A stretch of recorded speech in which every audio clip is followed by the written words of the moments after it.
Hi, Paul Coker here from onebloodydrop.com. I'm here today with Chris Bright, and we're going to be talking about how Chris manages his blood glucose level during a football game.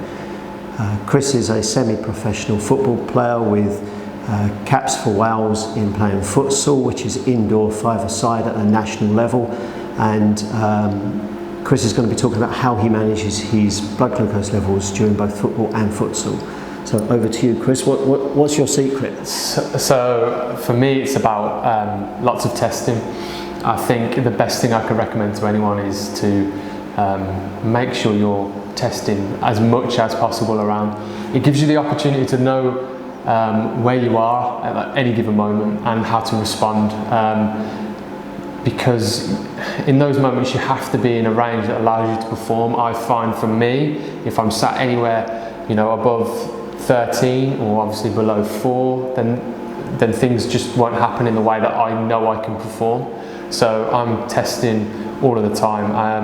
Obviously within a game of football, I've got 45 minutes where I can't test. I'm out on the pitch till half time, knowing that I can't really do a test. So I go out onto the pitch a little bit higher, knowing that I've got 45 minutes where it's likely to come down because of the nature of the intensity of the exercise. So once I get to half time, I'll come in, check my blood glucose, and normally they'll be sat within range. And if they are, then I'm probably going to take a little bit of glucose on board, just knowing that as I become more tired and muscles start to sap a bit more energy in the second half, and knowing that I've got another 45 minutes to perform, I'm going to need a little bit more glucose on board to ensure I don't hit a hypoglycemia. So I'll take that on board at half time, and then once we get to the end of the game, it's smooth sailing for me from a football perspective. It then becomes about what I'm doing post game.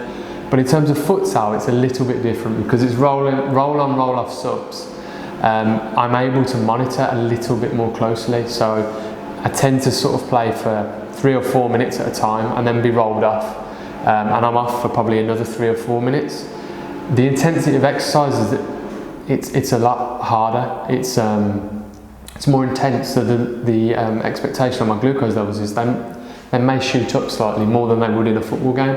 So keeping an eye on that is really important. So I tend to check when I'm off the court if I've got enough time. Sometimes I'm rolled on too quickly, but it's just again keeping an eye on things and responding to what you see.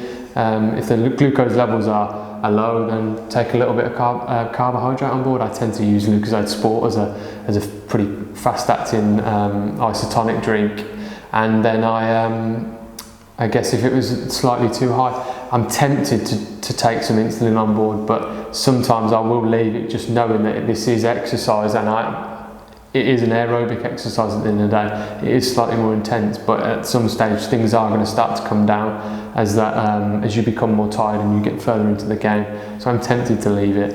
But futsal just gives me more opportunity to check and observe things. With the futsal, am I correct in saying that it's a higher intensity exercise and that you're more likely to be pushing your heart rate through that aerobic zone? Yes, absolutely. It's with the nature of the sport, you tend to get 3 or 4 minutes of working, I would say 85% of what you're able to do. It's super intense, lots of sprinting, short spaces, and it does have that different effect on glucose levels as a result. So that must have taken you a while to learn how to manage your blood glucose levels in a futsal game as opposed to your glucose levels in a normal football game. Yeah. And I think there's an important message there for anybody who's playing football and decides, hey, I'll go and play five-a-side one evening with my mates before we go to the pub.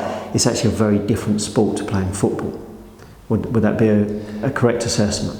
Yeah, 100%. I think that was the biggest, I suppose, learning for me, because I started to transition to futsal sort of as I left university, and it was one of the biggest shocks really was how different my glucose levels were.